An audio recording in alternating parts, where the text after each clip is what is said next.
Avatar Meher Baba Ki Jai. Welcome to the 8th session in our series, God Speaks as the Master Framework for Meher Baba's Darshana.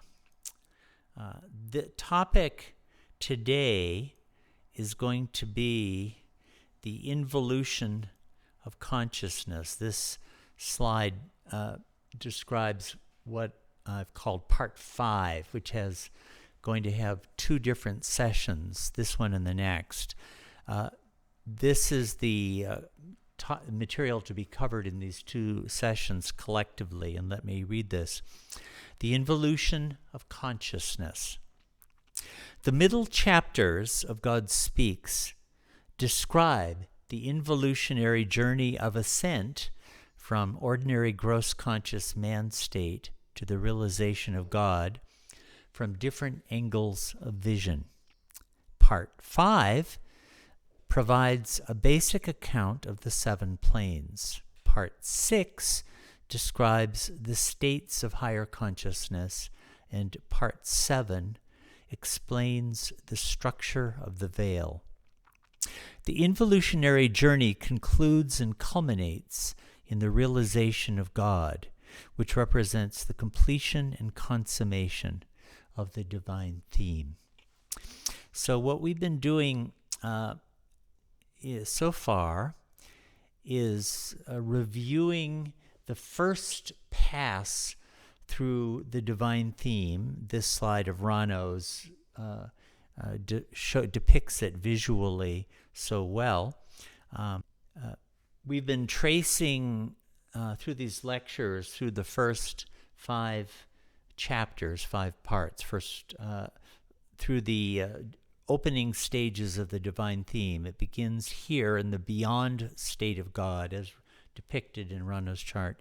The own point would be right here, and the evolutionary series runs through these different kingdoms, culminating in the achievement of the human form here. This is the reincarnationary cycle of 84 lakhs of rebirths in human form. That's what we've covered so far. Now we're going to talk about the involution of consciousness. You can see the word involution here. The involutionary journey proceeds through 1st, 2nd, 3rd, and 4th planes, all contained within the subtle sphere, the subtle universe, beyond the gross. The 4th plane is the threshold, and then you enter into the mental sphere, the 5th plane and the 6th plane, and the journey of the divine theme concludes and culminates with the realization of God, with the return to the beyond state, but now in full consciousness. So we've been tracing through what I've called the first pass through the divine theme.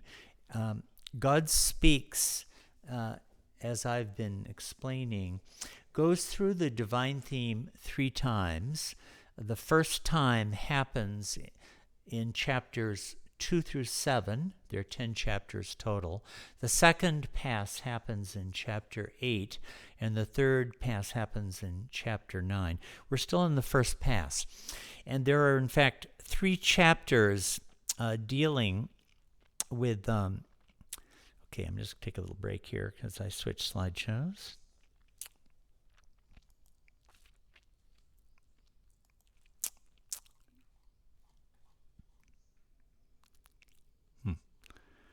Gee, I keep putting things in here and then they don't have them. Why? Oh, I didn't save it. I thought I did save it. Sorry, I'm all right. I wanted to have, yeah, no, I do have it here.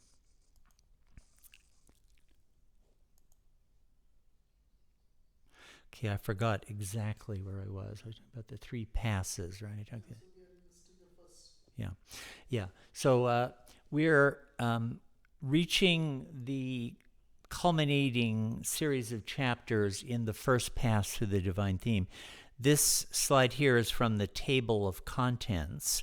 And now we're dealing with part 5, 6, and 7, dealing with the inward journey, the spiritual path, the path of involution, as Baba called it.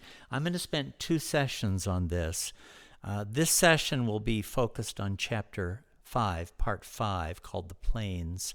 And next week, we'll deal with the next 2 chapters, summary of the states of divine consciousness and the sevenfold veil.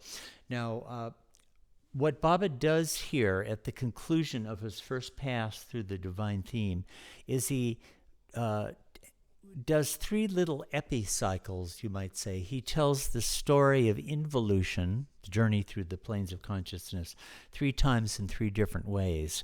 And the first of these, in part 5, entitled The Planes, is, you might say, the straight, normal pass through this topic, where Baba explains what the planes are in a very simple and basic way. So this chapter is much like the several chapters that have preceded it. Here is an account of the 7 planes of consciousness with a little bit of information about what is on each one. So we'll be covering that today. Now, if you want to go into this topic more deeply, this slide here gives some of the principal passages in Meher Baba's discourses and literature where you can read more. In God Speaks itself, parts 5 through 7, part means chapter, as I just said, is Baba's first passage to the topic of involution.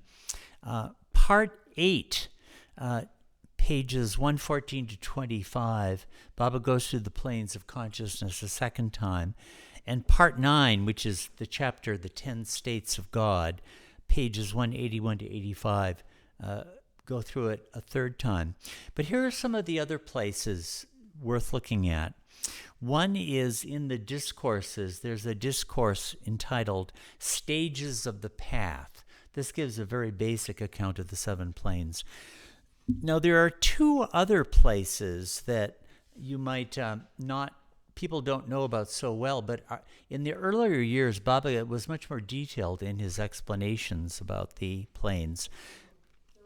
Now, in addition to God Speaks, there are a number of other places. One of these is in the discourses. The discourse entitled The Stages of the Path gives a very simple and basic account of the 7 planes of consciousness. But there are some older sources that people haven't known about so well, but they are now available in the Trust website, and you can look them up there. In the Meher Baba Journal, there's a series called Meher Baba, His Philosophy and Mysticism, Chapter 3. Are we okay? Okay. In the Meher Baba Journal, January 1942, there's a section on the 7 stages of the path that gives a lot more information than you'll find in these other places. The Meher Message also, which is also on the Trust website, April through July, does a survey through the 7 planes. And there's a completely different kind of presentation. Baba prepared a scenario or notes for a scenario for a film that he wanted Hollywood to make. In 1934, he created these notes. And they tell a story of 3 souls going through 5 different lifetimes. And the last several of these, the leading character goes on a journey through the planes of consciousness, and it's described visually and imagistically. It's only 2, 3, 4 pages long. It's from this book, Early Messages to the West. I would strongly recommend that. And the last source I would recommend is not published yet, but we hope will be published soon. It's called Creation and Its Causes. And this gives quite a spectacular and a very, very different account of the inner spiritual journey.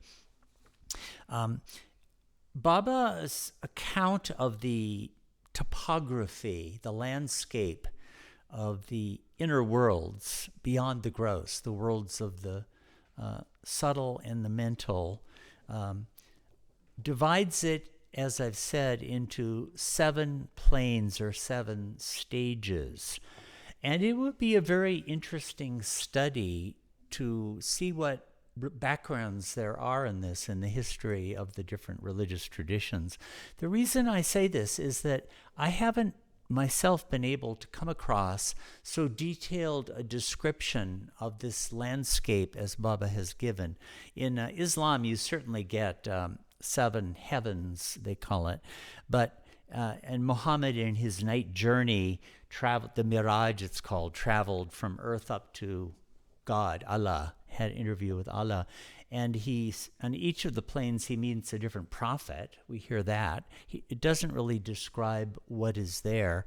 And there, Christian mysticism, there are 7 rooms in the Father's mansion. And in Hinduism, there are 7 heavens and 7 hells and all of this. But I haven't really seen the kind of organized, clarified, detailed description of the 7 planes that Baba gives. Okay, let me show you just quickly some of the slides of the different sections in God Speaks that do cover the planes. This is the one we're on today. It's part 5, that means chapter 5. I'm just going to scroll through the different pages of it so you can see what's there. The 7th plane is here. The next section is part 8 or chapter 8, and it begins right about here, page 114 or so. It's about, the chapter itself begins on page 75, so about 40 pages into it, Baba starts to review the planes once again, and this runs up to, about page 125 or so. So that's the second major pass in God Speaks. And the third of them is, as I say, in the 10 states of God. This is state 7, God in the state of spiritually advanced souls. So here he gives us another account of it. And it's only about 4 or 5 pages. So we'll come to these later renderings of this account later on. But this is an interesting fact about God Speaks that I don't think most people know, and that is that the content of this chapter, chapter 5, is reproduced very closely and often word for word in chapter 8. I don't know how this happened. There'll be long stretches that are word for word or just a few words changed here or there, but basically word for word. So maybe when Baba was dictating this part to Erich in chapter 8, he said, just what I gave you before, bring that back in here again. Something must explain it because it's clearly based on the text of the earlier version. So those 2 parts are so close to each other as essentially to be 2 renderings of the very same text. The 10 States of God section is quite a different version of it. Now, there are some charts that are well worth studying. Okay, I'm switching slideshows. This will take me a second. I think this is the last time I do this.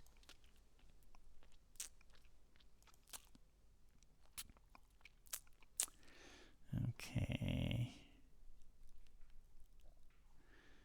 37 and 38.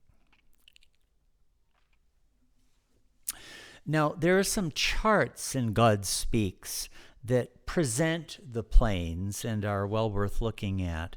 Chart 1 is a very basic one and a very simple one. So let's review it. I'm going to expand portions of it.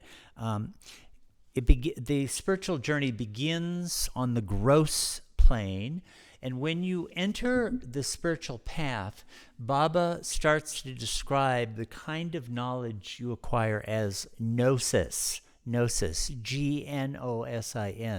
So in the 6 planes, you have the gnosis of the planes.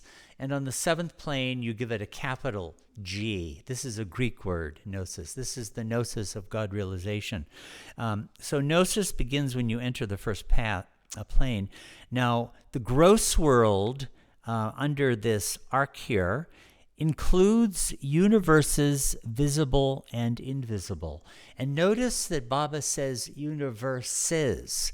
From the 1920s, Baba said that there are innumerable universes. This was long before astrophysicists were saying anything of the kind. Here you have it in God Speaks. At the East-West Gathering, again, Baba told people this. And here he says universes visible and invisible. What are these invisible universes? I don't know that Baba ever explained that, but that phrase is right here on a chart. Now, in the gross world, we imbibe energy from subtle world through gross aspects of energy, such as nuclear, solar, etc.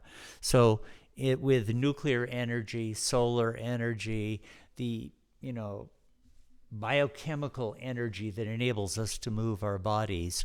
We're using energy from the subtle sphere, but we're using it in the gross aspect. We're not directly conscious of the mental sphere. Also, in the gross world, you're imbibing the aspects of mind of the mental world, such as desires, thoughts, emotions. Now, we all experience these things. We have feelings. I'm angry. I'm very happy. I feel love. I feel hatred. I'm thinking this. I'm thinking that. I want this. I want that.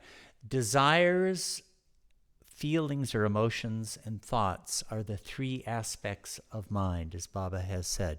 Thoughts belong to the fifth plane, feelings to the sixth plane, and desires are the highest aspect of mind. As I feel and have said in past sessions, I think desires are the manifestation of God's whim in whatever state we may happen to be at a given time. Okay, this is in the gross world. Now, on the first plane, you reach the boundary, the threshold between the gross and the subtle. And here it says, with gross nose, eyes, ears, experiences, that is the one there, experiences subtle smell, sights, music. So in the subtle sphere, there are three subtle senses. In the gross sphere, we have five senses, as you know, seeing, hearing, smelling, tasting, touching. In the subtle world, you actually have three subtle senses. They're not gross senses. They're a different set of senses that happen to correspond to the gross. And those three are seeing, hearing, and smelling. You don't have tasting and you don't have touching. Okay, on the second plane, the pilgrim gains consciousness of energy. In the third plane, the pilgrim gains greater consciousness of energy.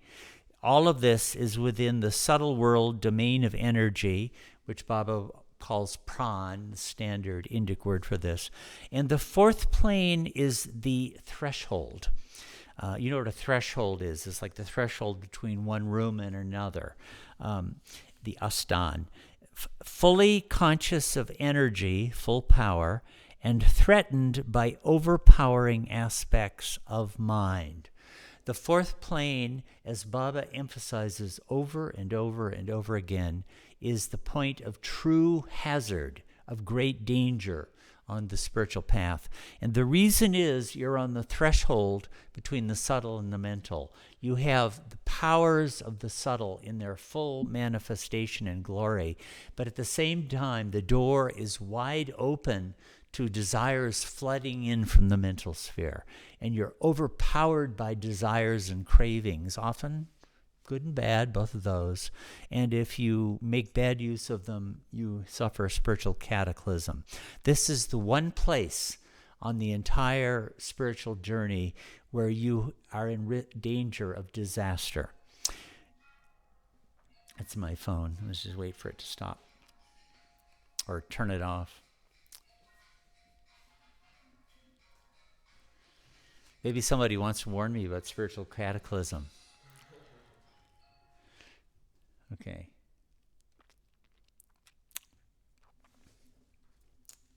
Shall I keep going? Are we?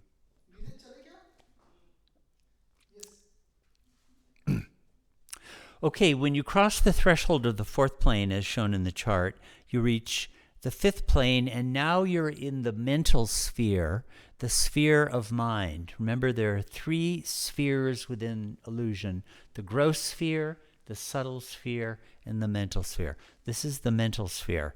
And on the fifth plane, one is conscious of the first state of mind, i.e., thoughts, and controls only thoughts. That is to say, the fifth plane saint can control the thoughts of others on lower planes. When you advance beyond there to the sixth plane of the mental world, the domain of mind, as it shows here, the right-hand side, by the way, is showing the sphere, and the left-hand side is showing the state of the individual pilgrim, progressing through these spheres. So on the sixth plane, notice no power. So on the fifth and sixth plane, you lose the powers that you had earlier. You can't do miracles anymore. You've gone beyond that stage. You don't want to either, as a matter of fact. But one is fully conscious of the second state of mind and master of minds of all, the creator and controller of feelings, desires, and emotions. So these are the two aspects of mind: thoughts and feelings. The boundary between the illusory and the real is this arc here. And when one has crossed it into the seventh plane, one experiences consciously infinite power, knowledge, bliss. This is the triune nature of God, a very important theme of Meher Baba's that will really come up in chapter 8. There he really develops it, but you see it right here in this chart. And one acquires here, as the chart tells us, consciousness of self. So this chart gives us a nice landscape, on the one hand of the sphere, and on the other hand of the journey of the individual pilgrim. Remember in that chart 7 that we looked at earlier, Baba talks about that man is gross conscious through the gross body, through the subtle body of the subtle sphere, which is the shadow of God's Paramatma. So this, on the right-hand side, we're talking about the sphere, the shadow of Paramatma. And on the left-hand side, the pilgrim, through the gross, subtle, and mental bodies, is using the shadow of Atma to experience the shadow of Paramatma. Now, here, that's one of these charts. Now, when Baba comes back to this topic in chapter 8, this discussion is headed by this chart. We've looked at it before, but I just want to call your attention to it again. This shows the entire divine theme. Here on the top left is Atma in its unconscious original state before creation begins. Then it progresses through the kingdoms of evolution, stones and metals, vegetation, worms, fishes, birds, animals, to man, consciousness complete, and there are no higher forms. As I emphasized 2 sessions back, in Meher Baba's evolutionary account, the evolution of consciousness and the evolution of form ends. It ends with the human form. All further progress is inward. And you see the number 7 implied there in this chart. This is like after 7 kingdoms you achieve man. Well, now on the right-hand side, we see the involutionary journey. First plane, second plane, third plane, fourth plane, fifth plane, and sixth plane. And then the 7th plane, this arc here is the boundary of reality, the sphere of God in God's own reality. And everything below that is the domain of illusion. When you achieve the state of the realization of God, you become a Shivatma. This is one of the terms Baba gave. When you're a soul in bondage, all the way from stone up to the sixth plane of consciousness, you're a Jivatma. But when you merge in Paramatma, you become a Shivatma. These were terms that would be known in the Hindu sphere. Okay, so let's look at some of these planes individually now and see what Baba has to say about them. And I'm going to bring in some information from some other places just to give a slightly more comprehensive treatment of the planes, because God Speaks is kind of basic in this chapter. It's a very good basic exposition of the subject, but I'll bring in a few other things. And here are two topics I want to bring into view. I'll say more about them a little bit later. But one is Fana, as this slide shows, Fana and Baka. Fana is a perishing, a death, and Baka is an abiding in a new state. I'll read these more fully later. But these are Sufi terms. Baba used these terms from the 1920s onward. They're basic terms for him. What Fana means on the spiritual path is when you progress from one stage to a next, the first phase of that is an annihilation of what you were experiencing before. Like, let's suppose I'm progressing from the gross world into the subtle. The first thing that happens is the gross world is annihilated from my experience. It can be very scary. It disappears from view. And Baka is the entrance and abiding in the new state, the new plane that follows that. So if I'm going from the second to the third plane, let's say, first I experience the Fana, where the second plane is annihilated for me. It disappears. And you're stunned, actually. You're in a kind of a stunned and dazed state for a period of time.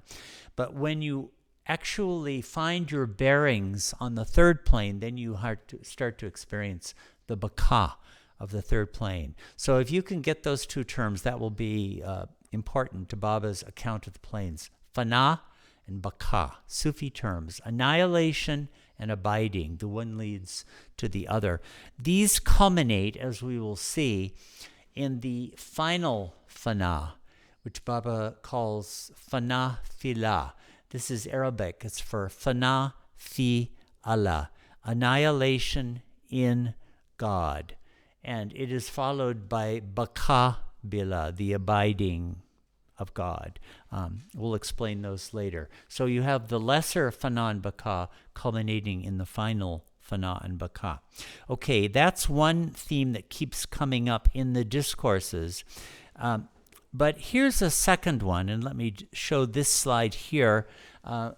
This topic is really developed in this new book that will be coming out, we hope, very soon, that provides an account of the planes. And you can see it on the left-hand side here. And this is information Baba never gave in God Speaks or Discourses. And what it has to do with is a parallel system to the planes. Here, the movement is downward, the first, second, third, fourth, fifth, sixth, and seventh planes. But associated with these seven planes are what Baba calls skies or asmans. Asman would be the Indic word for that. And Baba gave this analogy to explain it. Let's suppose you're traveling from Ahmednagar to Bombay back in Baba's time. The typical way to do this would be by train. You take a train and stop at different stations along the way, right? The planes would be like the train stations. Like you get to, between Pune and Bombay, Lonavala, a major station, and the train stops there. Or Pune would be a station on the way, or between Ahmednagar and Bombay. The skies or the asmans are like the cities or towns outside the station, if you leave the station to visit them. So let's suppose you're in Lonavala.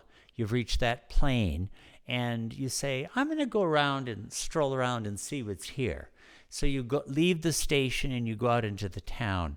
Those would be the asmans or skies. And the skies or asmans are extremely alluring and beguiling and enchanting. And if you go there, you'll almost for sure get enchanted and probably stuck for a long time. Baba dropped this language after giving these explanations in the 1920s. So when he was explaining about musts, he never brought the topic up. But what I very strongly suspect is that the musts are souls who got enchanted and stuck in these skies. So in this slide here, once again, the skies, you can see the 6 skies associated with the first, second, third, fourth, and fifth, sixth planes. And what is more, as Baba explained, the skies have different numbers of subdivisions, and that's shown right in the slide. The first sky has 3 subdivisions. In Creation and Its Causes, Baba explained what was in each of them, and he gave them Persian names. The second sky has 2 subdivisions. Actually, they're Svarg and Nark. Svarg and Nark, heaven and hell. Dozak and Behesht, I think, would be Islamic terms for it. The third plane, the third sky, has 3 subdivisions associated with it, and Baba gives some information about what's in each of them. The fourth has 1 only. The fifth and sixth, Baba didn't say. He didn't give that information. And by the way, these colors are what Baba said the colors of those skies are. The first is blue, the second is yellow, the third is red, the fourth is white, the fifth is black, and the sixth is green. Don't ask me why. For a future session, we need to bring in, along with our Jivatma and Perfect Master and Majub, people who are on these planes who can explain to us why these skies have these different colors. So that's I'll be giving a little bit of information about these in reference to the 7 planes. So on the first plane, going back to Baba's presentation of this in God Speaks, I'll read a little bit from this description here. As the gross consciousness of the gross conscious human soul gradually involves, this involving gross consciousness experiences partially the first plane of the subtle world through the medium of the fully developed subtle body of the soul. Remember, there's a subtle body and there's a subtle sphere and planes. At this stage, the involved gross consciousness of the gross conscious human soul gets the first glimpse of the first plane of the subtle world and experiences these glimpses or impressions partially through the gross body and partially through the subtle body. Here, both the gross and the subtle senses are used simultaneously.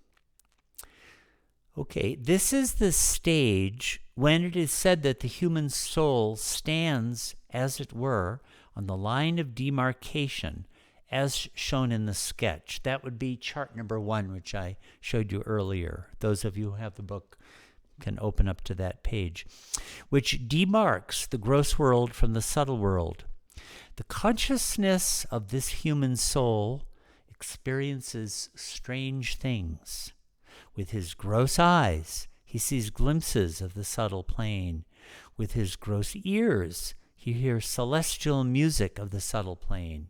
With his gross nose, he enjoys subtle sense. In short, the gross conscious human soul, partially on the first plane of the subtle world, experiences subtle impressions with the gross senses. So in Creation and Its Causes, Baba says there are 3 asmans or skies associated with the first plane. And this sounds like the first of those. If you're just starting to enter the subtle domain, you start to experience it. I imagine for people who are traveling without a guide, who experience this could be very disconcerting. Probably some of them think that they're going crazy. Other people think that they're God realized. Even on the first plane of consciousness, people are subject to that delusion. Okay, gradually, with the further involution of gross consciousness, the gross conscious human soul experiences completely the first plane of the subtle world. Now, the gross conscious human soul is no longer gross conscious, but he is subtle conscious. So when you enter fully into the subtle sphere, the gross sphere disappears from your view. You don't see it anymore. These people are really unconscious of the gross world. You're able to use it. The subtle body with which you identify operates the gross body automatically, but you're not conscious of it anymore. This subtle conscious human soul gradually becomes conscious of the second plane of the subtle world. And I think what Baba is referring to here is you come out of Fana into the Baka of the first plane. Oh, no, now it's the second plane. I'm sorry. Now we've gone into the second plane of the subtle world. The subtle world is the domain of infinite energy. And here, in this slide, I've summarized some of the characteristics and powers of these planes. So the first plane extends from the cusp between the gross and subtle spheres to full immersion in the subtle. This is the entrance to the spiritual path. The door opens here, and you become involved. By the way, the word involution was used by Baba at this time to refer to the journey through the planes. Evolution is the descent from God to human form, and involution is the journey from human form to God. In earlier years, Baba used the word involution completely differently, so don't get confused. He used it to the process of going back to sleep. But in the 1950s and in God Speaks, Baba started to use this word as a counterpart to evolution. Evolution is the journey to the outside. Involution is the journey to the inside. Upon entering the first plane, one passes through the first minor Fana, or partial annihilation of the ego. Baba doesn't give this Fana a name, although he does to later ones. At first, one experiences subtle impressions with the gross senses, as Baba described. The first plane has 3 associated skies, or asmans. In the first, one experiences dream in wakefulness. You experience a wakeful dream state.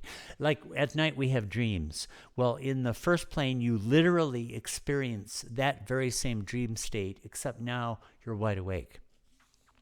In the second, one sees light globes.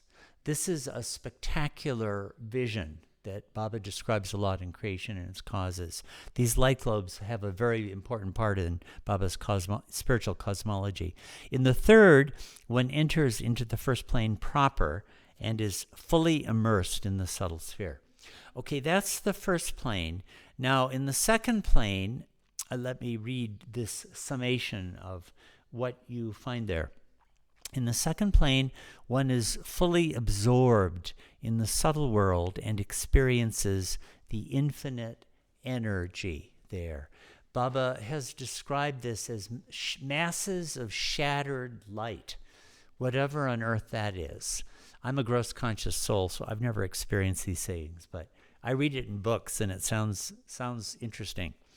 Now, Baba also says that on the second plane, one can perform minor miracles, like making a dry tree green and vice versa, stopping trains and railway cars, filling a dry well with water, etc. So miracles on this kind of order come within your ken at this stage. One is very well advised not to display them. you can't suffer a cataclysmic fall from the second plane, but it's a very bad habit to just embark in. Upon entering the second plane, one passes through the second minor Fana.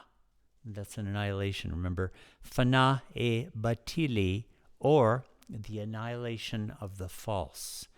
And the second plane has two divisions. Actually, this is the sky, the second sky, the Asman. Remember, the Asman or sky is associated with the planes, and there are two subdivisions, heaven and hell. After death, those whose good sanskaras predominate experience heaven, and those with bad sanskaras, whose bad sanskaras predominate, experience hell. A soul on the second plane can see these while in the gross body. That is to say, ordinary gross conscious people who are not on the planes at all, when they drop their bodies, kind of automatically, almost subconsciously, start to review their life experiences, and they do so here on the second plane. They're not conscious of the second plane as such. They're self-absorbed and simply reviewing their own experiences. But this is where it is. And people who are on the second plane, I guess they can see it. I suppose they could do a tour and look at the people in hell states or heaven states. So here is some of the... in the discourse, I just want to show you this. This is the stages of the path. Here, Baba is telling us about the Fana, the different Fanas you pass through. When the pilgrim arrives at the first plane, he experiences his first Fana, or minor annihilation of the ego. Baba doesn't give it a Persian name. The pilgrim is temporarily lost to his limited individuality and experiences bliss. Many pilgrims, thus merged, think they have realized God and hence get stuck on the first plane. Isn't that something? On the first plane, you can think, I am God. So when people have experiences and think that they've seen God or experienced God, a lot of the time they're just at the very beginning. A lot of times it's just a delusion, but sometimes they're just at the very beginning of the spiritual path. And you can start to think that you're God and start to get deluded with yourself, even there. If the pilgrim keeps himself free from self-delusion, or comes to realize that his attainment is really a transitional phase in his journey. In other words, you may think, I am God, but then after a while, you start to realize that you're not, and that this was just a phase, and you need to have the self-honesty to realize that you are deceived, and then you can progress onward. Then he advances further onto the spiritual path and arrives at the second plane.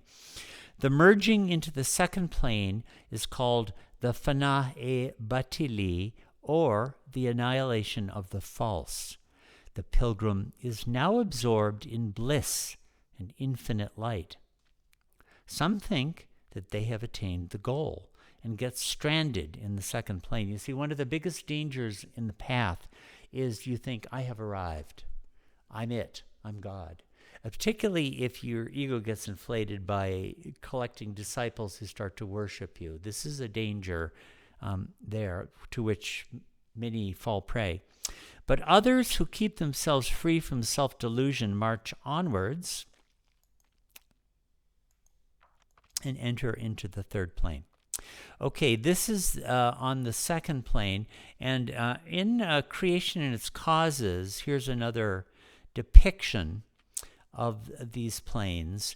You can see here Nark, this is the second sky. The Alam-e-Ruhani is the Persian name he gives to the second sky.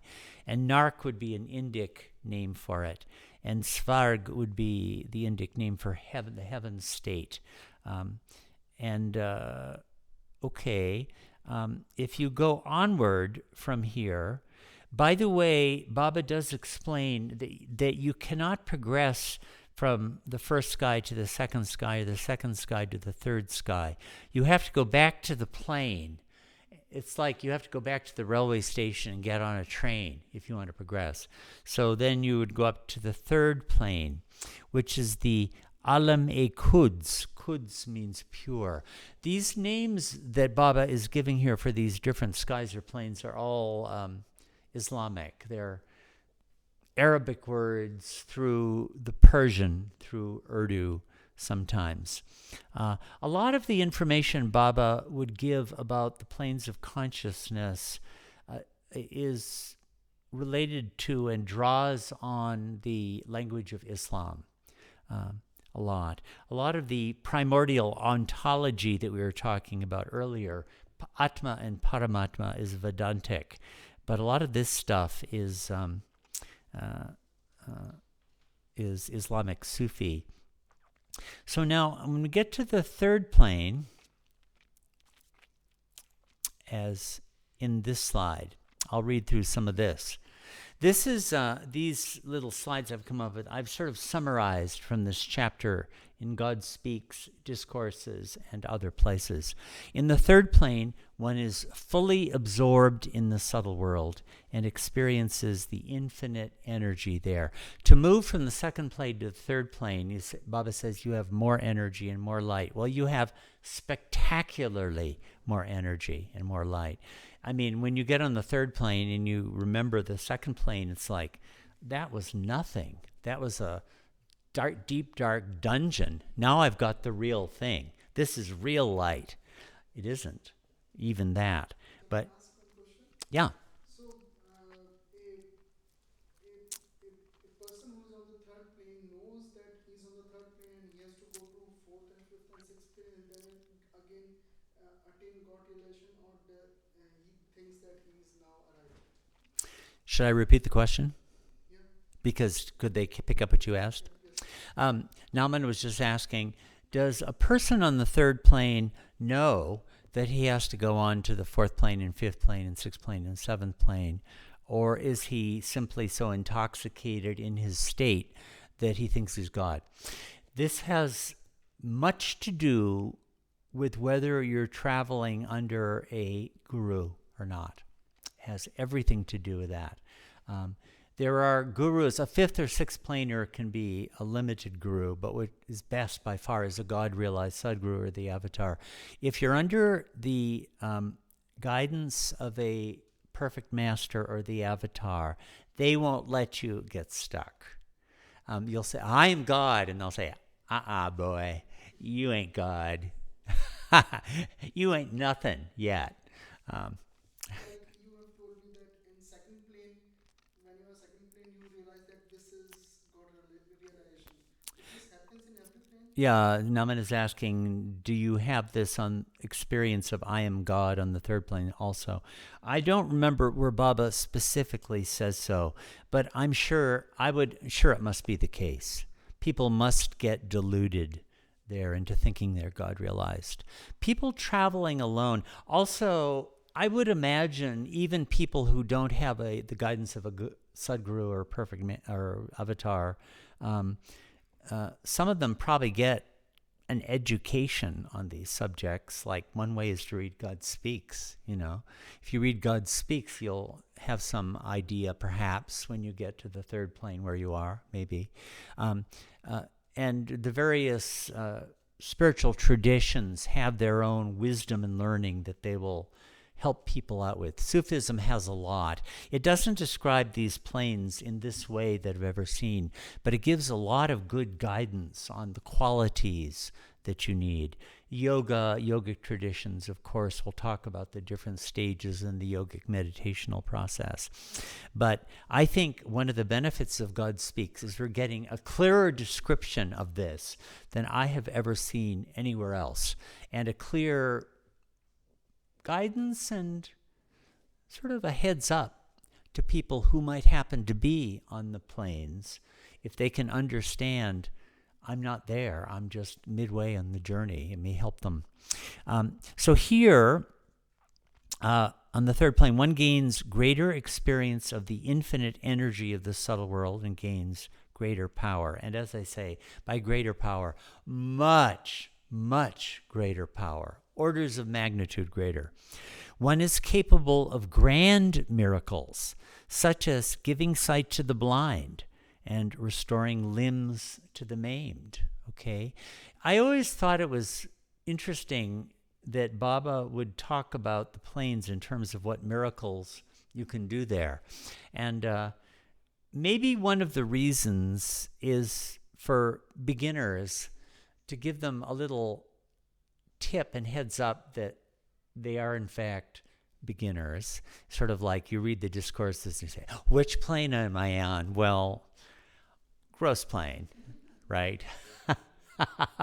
If I'm not even able to fill wells with water. By the way, if you have that power, Mehrabad could use you in many years. Our wells run dry all the time. But if you're not even filling wells with water or making dry trees green, then you're not on the second plane yet. So this is probably just one concrete way of giving people an idea. Someone on the third plane is a glorious, exalted soul. These are not ordinary people at all. One can experience different planes and worlds of the subtle world, just as a gross conscious person can travel to different parts of the gross world. So, like if I wanted, of course now with a lockdown, I don't know if you have a lockdown on the spiritual planes, but on ordinary times, if I wanted to go to Pune or Bombay or even to America, I could go there. Similarly, on the third plane, you can travel to the first plane.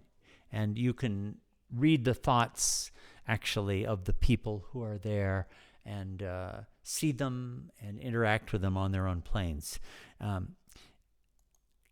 Upon entering the third plane, this is from the discourse that I was reading earlier, one passes through the third minor Fana. Fana e Zahiri. Zahir means the external, the annihilation of the apparent. Those who lose all consciousness of the body experience Vidya Samadhi or divine coma. And the next line is the same thing. Midway across the third plane, one runs the risk of falling into an enchantment known as Hairat. This is the most problematic enchantment on the spiritual path. And if you fall into it, you can get stuck there for years and decades. Baba said that often pilgrims on the path will suddenly go into this hairat, this enchantment, and whatever body position they're in, they'll stay frozen in that position for days and weeks and months and years and decades in that same physical position. They'll look like living statues. But they don't die, and they're quite alive, but they're completely in a state of inner paralysis, experiencing the state of enchantment. So in the third plane, this is one of the traps. It's not a disaster, you don't fall, but you're stuck. Many people would be familiar with the great Must we had here at Mehrabad, Muhammad the Must. He died in 2005 or so. Well, when he was first, early in his life, he fell into this state, this hairat of enchantment. And Baba pulled him out of it and pulled him up to the fifth plane. Baba said that when you go into this enchantment, if there's some unsettling thought at that instant, the enchantment is less deep and you come out of it more quickly. But if there's no unsettling thought or impression on your mind at that instant, you're really in a deep state of enchantment, and it can be almost impossible to get out. Some people never get out and finally drop their body and have to get reincarnated. They get stuck there. So this is one of the curious features of the third plane. Now, there are, according to creation and its causes, as this slide shows you, the third plane has 3 associated skies, or actually subdivisions of the sky. The first is called Indrapad. Many Hindus will be acquainted with the god Indra. my impression is that this first two skies, these are the domains where gods and goddesses are, the devas and the devis, angels. Fareshte would be a Islamic term for it. There are such things, gods and goddesses, and this is one of their central domain. Okay, the second subdivision is the, again reading from the slide, the Makan e Kutsi. Here, angels or celestial spirits abide. I don't altogether know the difference between the first and the second, because Indra sounds like a place where there would be such spirits also. This section of this book doesn't fully clarify. The third section is called Antargyan. Antar means inner and Gyan means knowledge. And this elevated state allows one to read the thoughts of anyone in the gross world in the first two planes. You can read the thoughts of anyone anywhere in the world, whether you're present to them or not. So here is, again, this diagram, which shows here in this red part of the diagram, the first, second, and third skies. They're too small to read, but this gives you the Islamic names of these different sections of the third sky. When you come to the fourth plane, God Speaks has a fairly long section on it. And God Speaks here and in other places gives a very pointed warning about the dangers of the fourth plane. On the fourth plane, you're at the threshold between the subtle and the mental. You have the infinite powers of God. You actually have God's own powers. Or let's put it this way, you have the use of them. A perfect master has these powers as his own powers. But on the fourth plane, you can make use of these powers. And Baba said, on this plane, you can create, let me read there. Here the soul is equipped with full power and is even capable of raising the dead and creating new forms and worlds breathing with life. Get that? You can create worlds like our earth, breathing with life. And you can raise the dead, means dead human beings. Baba said that when Jesus raised the dead, to do that, he descended from his God state to the fourth plane, because that is the plane from which you perform miracles. Even Jesus would descend there. You have to go to the right place to do these things. The problem here, as this describes, possessing the key to the one who is possessing the key to the store of infinite power is seen on the threshold of the mental world, confronted by the full blast of intense desires and emotions, which are the aspects of mind of the mental world. At this stage, the soul experiences, as it were, a state of the darkest night. The term, the dark night of the soul, a term in Christian mysticism, Baba said refers to the fourth plane experience. He finds himself caught up between the devil and the deep. The overpowering incitement by intense desires to wield and use this infinite power at will proves a treacherous foe at this juncture, when the involution of consciousness of the subtle conscious human soul is unfailingly progressing towards gaining greater mastery over desires. In other words, you are working to master your desires, but you haven't done it yet. And desires hit you full blast. Gross conscious souls like me, like when I get a desire, it's muffled by my gross body. I don't experience it directly, but in the fourth plane, you get the full blast and you want to do it. You have overwhelming craving to do it. But if you use these fourth plane powers badly, you have suffer a cataclysmic fall where all the consciousness that you have accrued through your vast journey until this stage, evolution, reincarnation, involution, is all dissipated and squandered and spent. And you revert to the most primitive state of consciousness in stone form. And you have to start the whole journey over again. Those of you who are in the earlier sessions would have participated in this review of how long it takes from the most next to the most next form of evolution. Billions of years it takes to get back to this stage. This is the catastrophe that can befall one. And if the powers are misused, then the experience of liberating this infinite energy invariably proves fatal at this juncture for the soul of the fourth plane. The result is that all of the consciousness gained by the soul is violently disintegrated, and the soul retains only the most finite consciousness and identifies itself once again with the stone form. The soul then has to pass through the whole process of evolution from the stone form onward to regain full consciousness.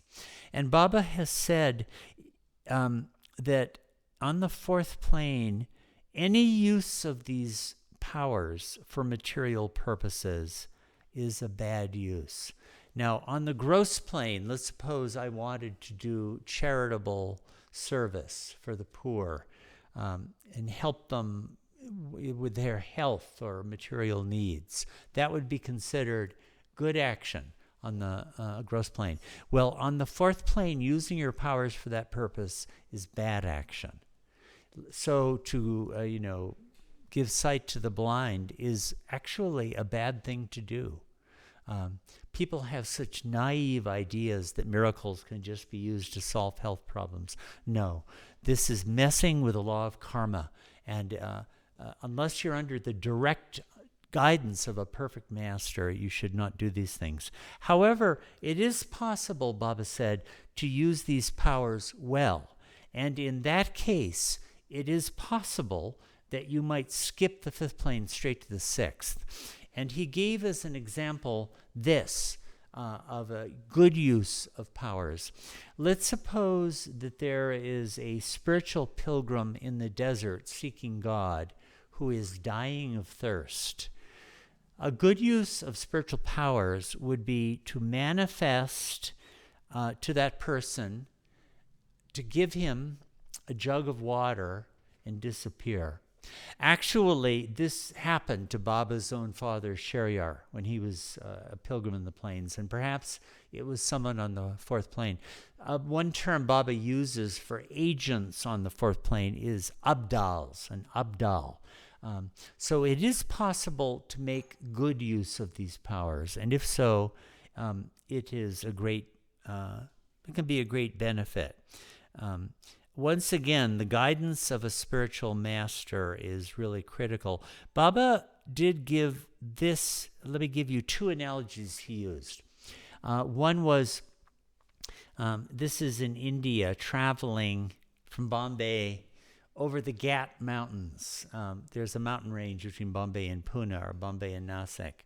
And oh, darn it, I'm forgetting. A Gat engine, is that the name of it? You remember? There's a kind of, the trains would have trouble getting up this steep mountain pass. Huh? I've forgotten the name of there's a kind of a, darn it, I'm forgetting the name. I should know this.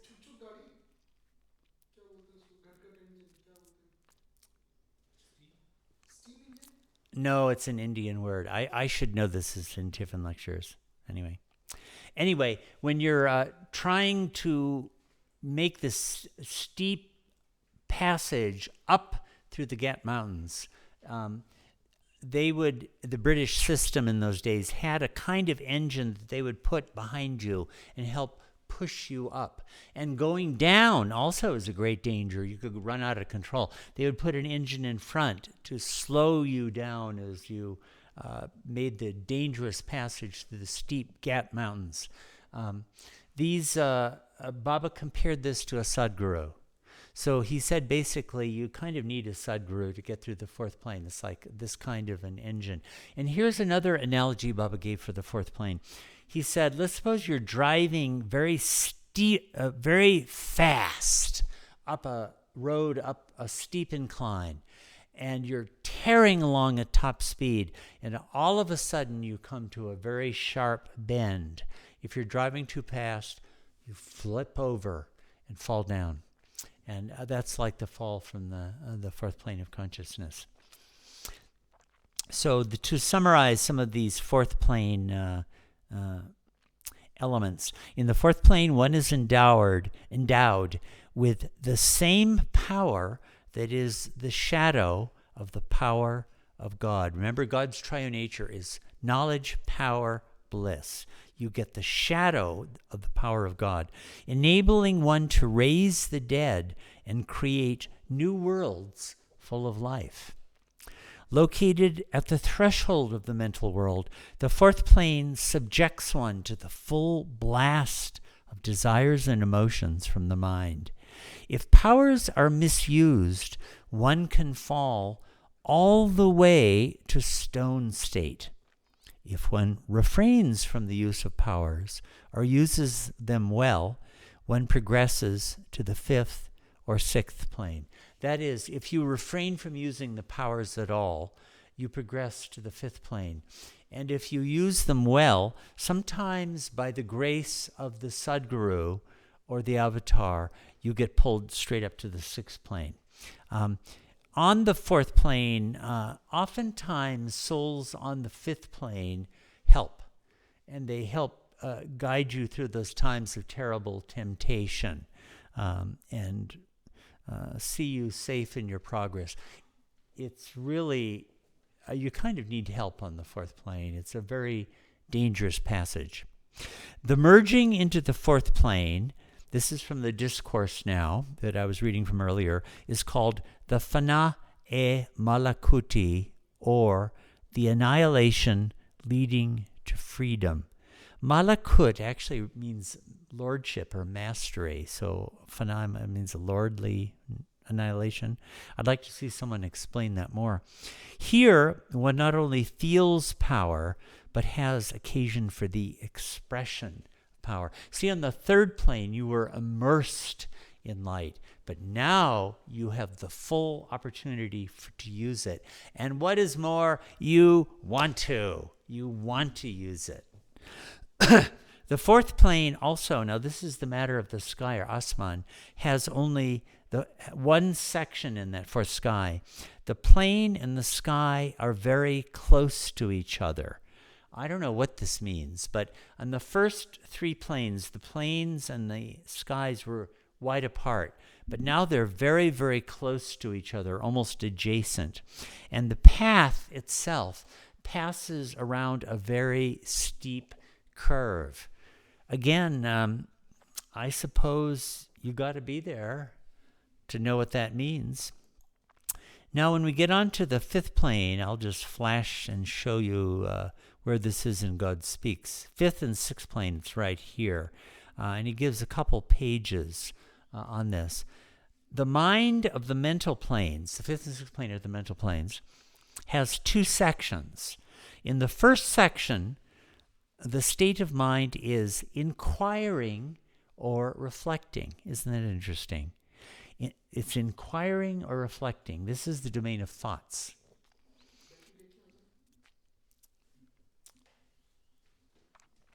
In this state, mind functions as thoughts, high thoughts, low thoughts.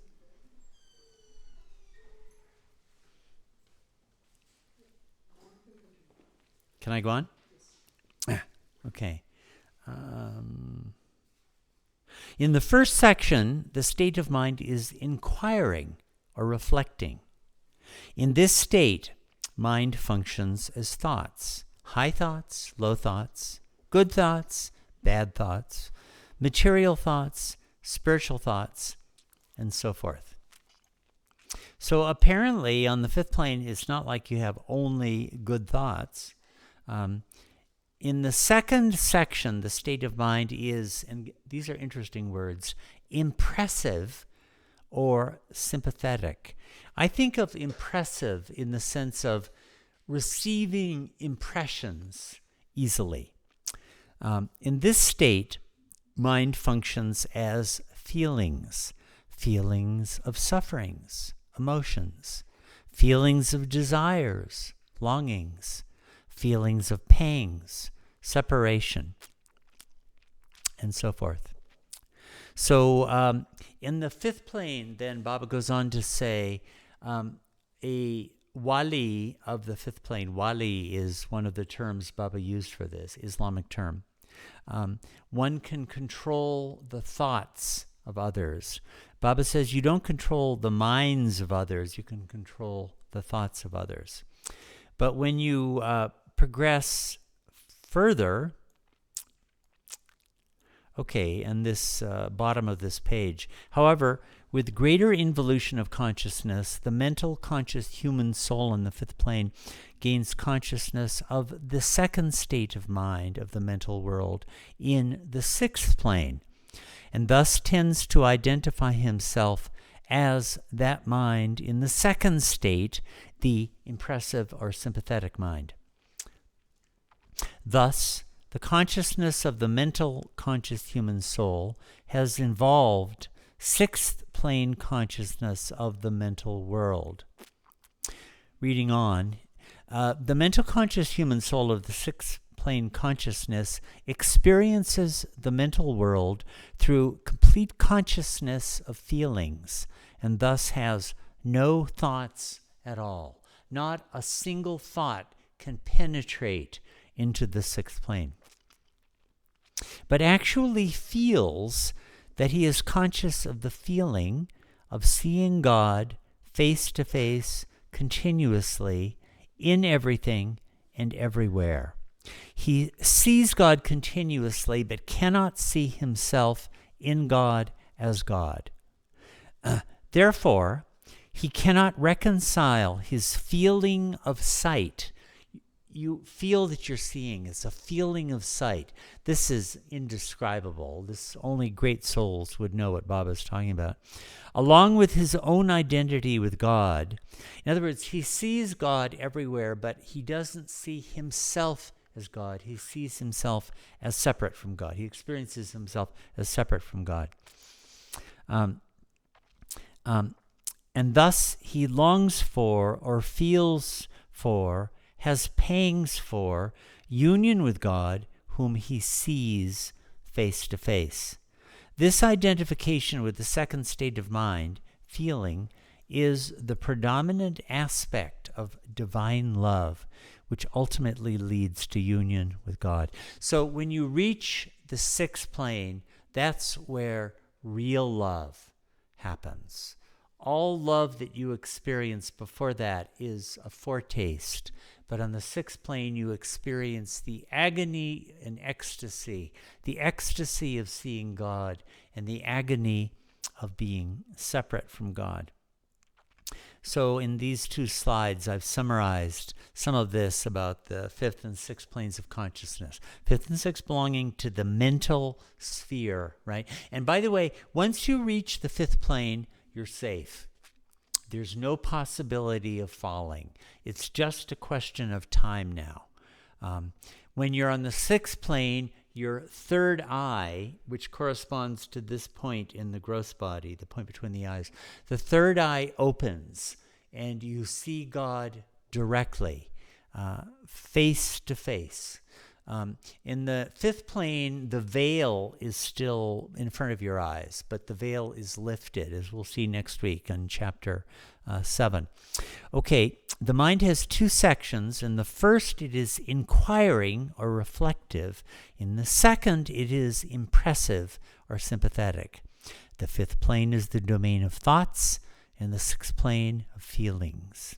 Okay, you have all kinds of thoughts, high, low. Apparently you can have bad thoughts too, material thoughts. It's not just good, high, holy, pure thoughts, apparently.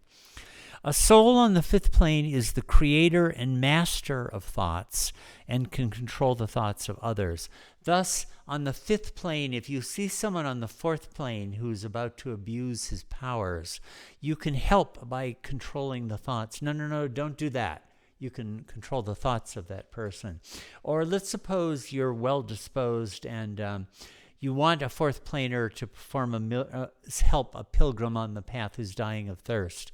You might prompt that fourth planer to do that. So you can prompt thoughts in people on lower planes.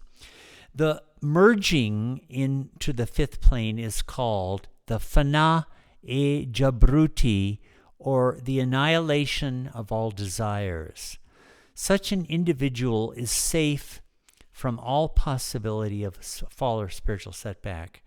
The Atma Gyani, that's a term Baba uses for a soul in the fifth plane, is called an Arif. This is the stage of Marifat. These would be Islamic Sufi names for it. And sixth plane, in the sixth plane, mind as sympathetic or impressive is the domain of feelings. Here, one sees God face to face and experiences love for God in its full force. Though God is seen as all-pervading, the soul still experiences itself as separate from God, with an infinite chasm dividing. You have this infinite gulf, this infinite chasm that it's impossible to cross. Nobody can cross it. There's this desperate feeling of the impossibility of uniting with God. You see God, but you don't see God as being yourself. You don't have that experience. The merging, so he's giving the names of the different fanas. Remember Fana and Baka, as he mentioned earlier. The merging into the sixth plane is called the Fana e Mahabubi, or the annihilation of the self in the beloved. Mahabubi is the great beloved, the beloved one.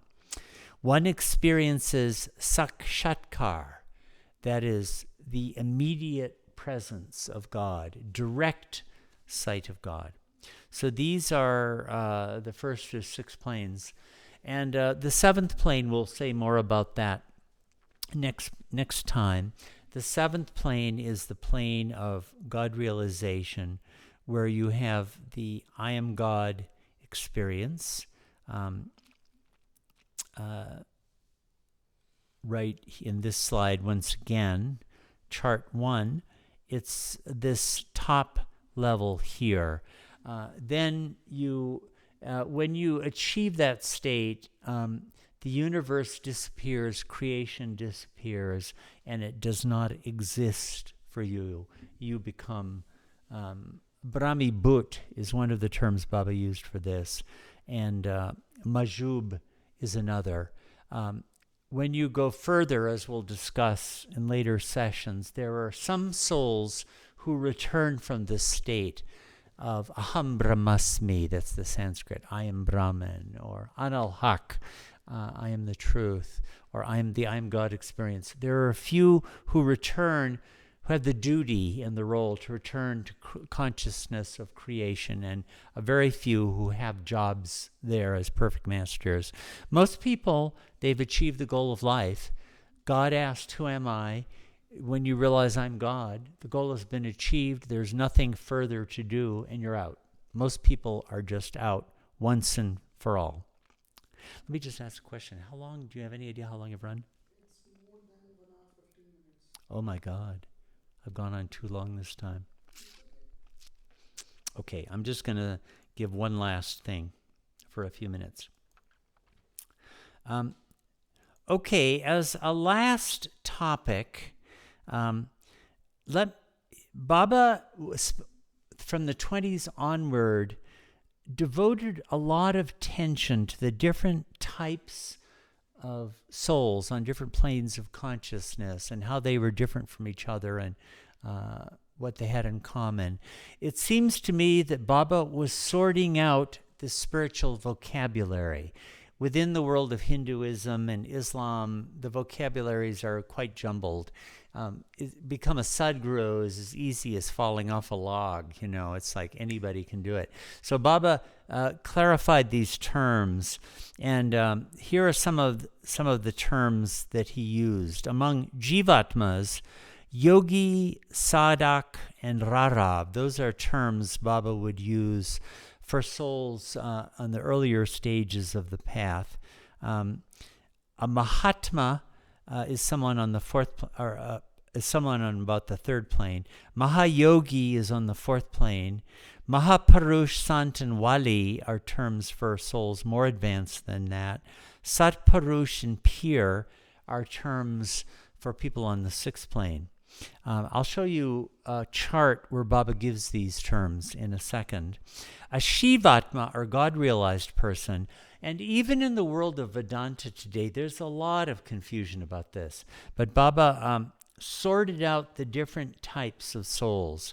A Brahmibhut, or a Majube Kamal, is someone who experiences God and is unconscious of the universe. And I'll just read these names for now. We'll go into them more later. Souls who have returned to creation consciousness with various degrees of functioning there are Paramhansas, Jivan Muktas, Azade Mutlaq is the Islamic name, Sadgurus, or perfect masters, or Kutubs, and then the avatar, the God-man, Sahib-e-Zaman, Razul would be names for the avataric function. These are different categories of Shivatmas. And there is a slide in God Speaks where you can see a lot of these terms. That's this chart here. And in the lower part of it, this depicts the Anabhuvan, the Pranbhuvan, and the Manobhuvan. And here you're in the domain of Vigyan or Lahut. This is the gross plane, subtle plane, mental plane. These are the 6 planes extended through there. And here Baba gives these terms. A yogi or sadhak he associates with the first plane. A Mahatma with the third plane. A Mahayogi with the fourth. A Mahapurush or Sant with the fifth. A Satpurush with the sixth. A Brahmibhut with the seventh. And above that, you'll have Paramhansas, Jivan Muktas, Sadgurus, and so forth. Interestingly, this particular slide gives only Hindu names for it. But if you want to know the Islamic names, the chart on the right-hand side, the table on the right-hand side of chart 5, will give you those. For example, yogi, sadhak, aspirant, rarav, Mahatma, a great soul, an akyar, and so forth. So if you would like to sort out some of these vocabularies between Hinduism, Islam, and the English language, this chart is a big help. So there's our preliminary run through the planes of consciousness. And in our next session, we'll look at chapters 6 and 7 that trace through the involutionary journey again 2 more times, but in very different ways. Okay, so that's it for today. Avatar Meher Baba Ki Jai.